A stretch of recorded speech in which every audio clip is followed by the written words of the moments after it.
Jesus was a mystic. He never talked about going to church. He never said, read a Bible. Show me where he said you had to read the Bible. Show me where he said you had to go to church. He never said to go to church. He never said to read the Bible. In fact, he was so unimpressed by those great churches that he said not one stone would be left upon another. He said, forget about that. What was he concerned about? You. What's inside you?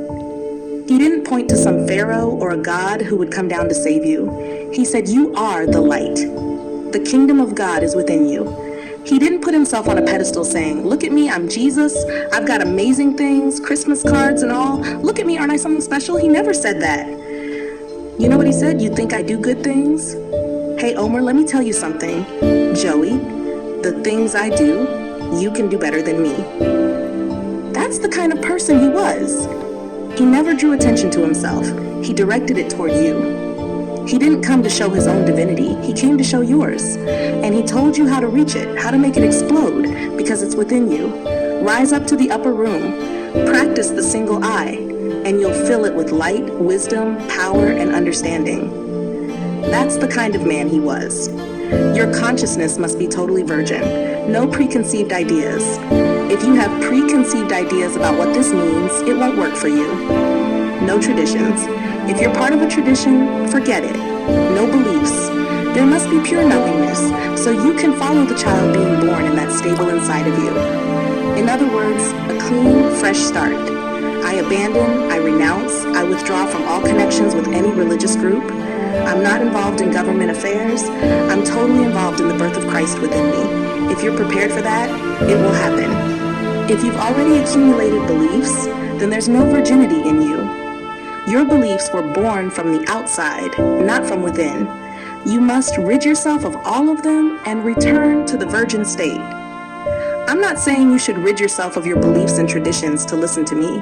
That would be just as bad. You rid yourself of your traditions and beliefs to listen to Jesus Christ. And it's very simple. It doesn't require great intelligence or a teacher to stand there telling you, this is what Jesus said.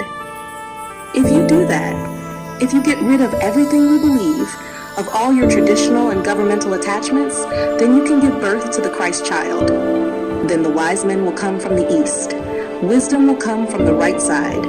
You, as a shepherd, must keep watch.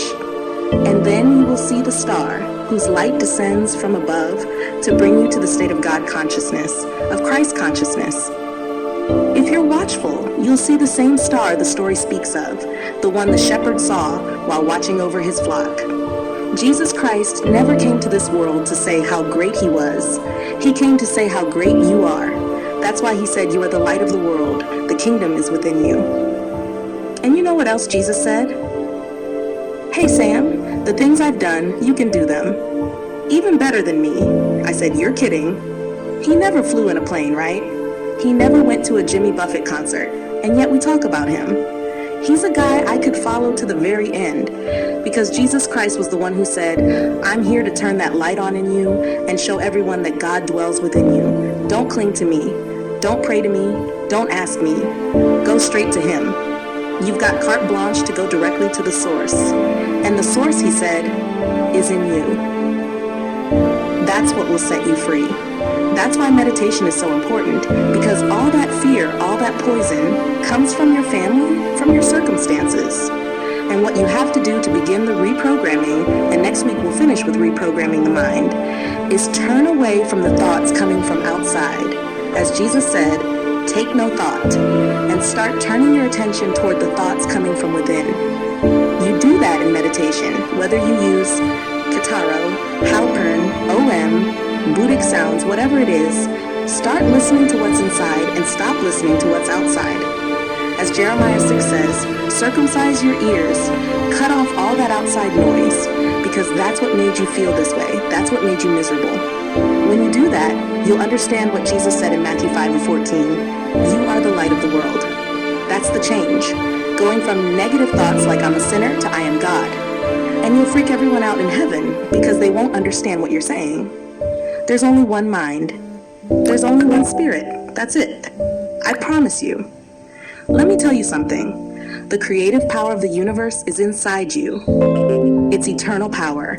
Every book ever written was written by the same author. Every building ever built was built by the same engineer.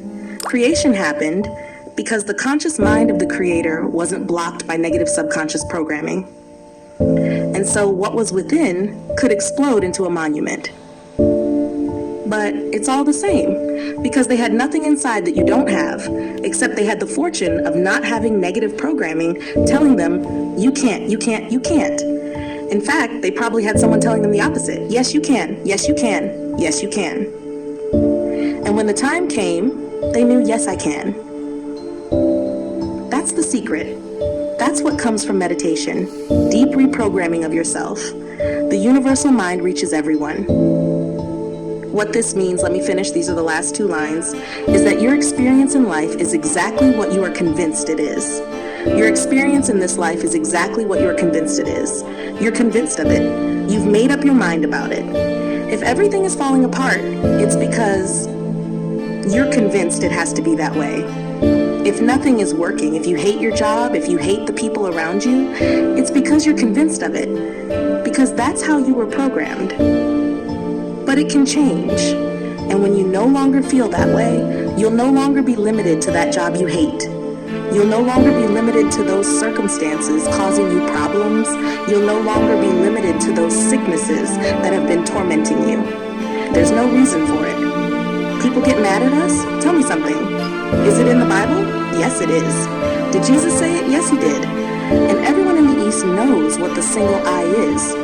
It's the mystical point between the eyebrows where the pineal gland in the brain is located. He says activate it and you'll be filled with light. What do? If you do that, you go into meditation and things happen, right?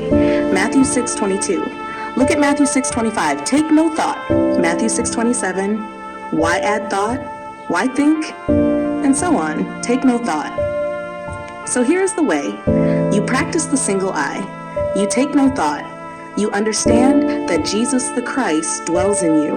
The key is entering within yourself. The way is very narrow.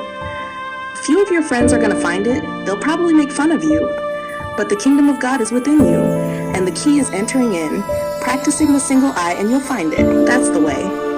I challenge anyone to show me anywhere in the world that Jesus Christ taught a different way.